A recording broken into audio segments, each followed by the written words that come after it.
I get so excited when I speak about my book, Revelations of a Millennial Mom.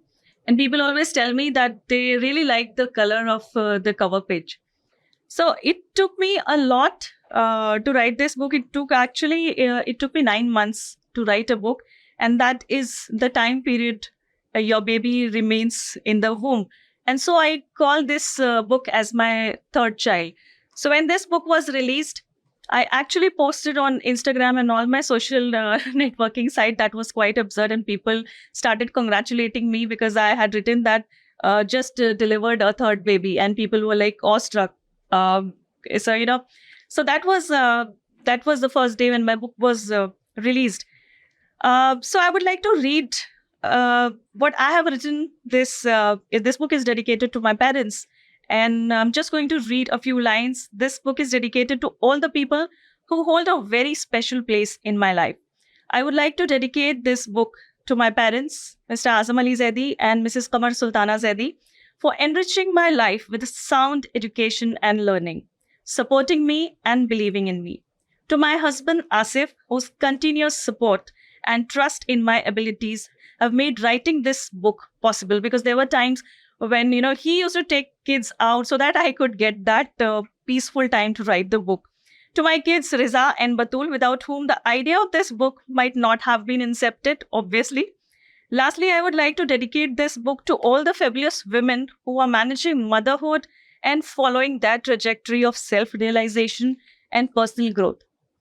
So this book is actually a memoir, and it speaks about not only a story, but it speaks about so many things which when a woman embarks on a journey of motherhood, she actually goes into a metamorphism, and there's so many thoughts that goes around in her mind. There's so many emotions. So this book is actually it deals with the emotions that a mother goes through, because the moment you don't have the time, when you don't have kids and you are embarking on that journey, you think that everything will be done. But the time you become a mom, your world changes, you change, the reaction of people around you change.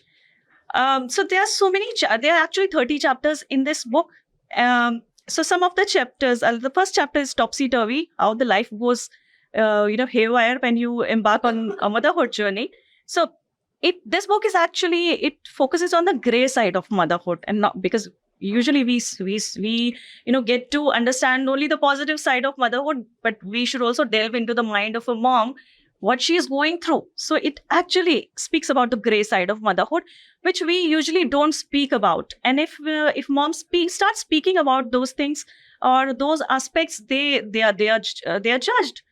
So I have taken this opportunity to write about that side of motherhood as well, because we have to know, uh, you know, when a girl, she becomes a mom, her world is there is actually an amalgamation of both. I mean, negativity, positivity, both, because she's also sad because she's lost her previous self, and she's in a new world, in a new self, and that phase is the most vulnerable phase of her life, but she is taking care of the new life that she is given birth to.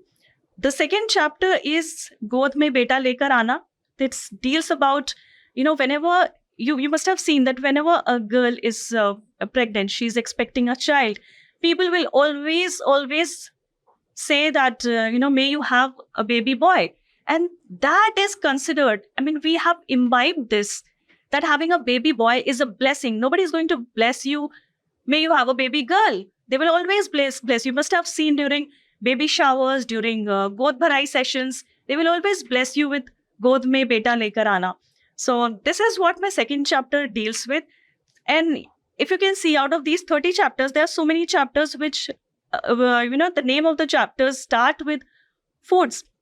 So it's not a recipe book, and it's not that I've written about those food items, but yes, there is a description of that particular food, because our gustatory sense, it has a lot of impact on us and on our memories.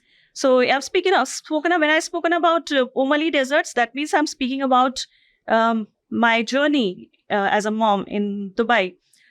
There is there are so many chapters like Panjiri and Laddus. So that focuses about the 40-day period. When you are at home with the kid is born and you are in a period of confinement. So there are so many chapters which starts with the title starts with the food item, uh, but there is one chapter which is very closer to me, and it reads chicken legs and fish tail. Now let me tell you, it's not about how it is made or how this recipe is prepared, but it speaks about gender disparity in our society.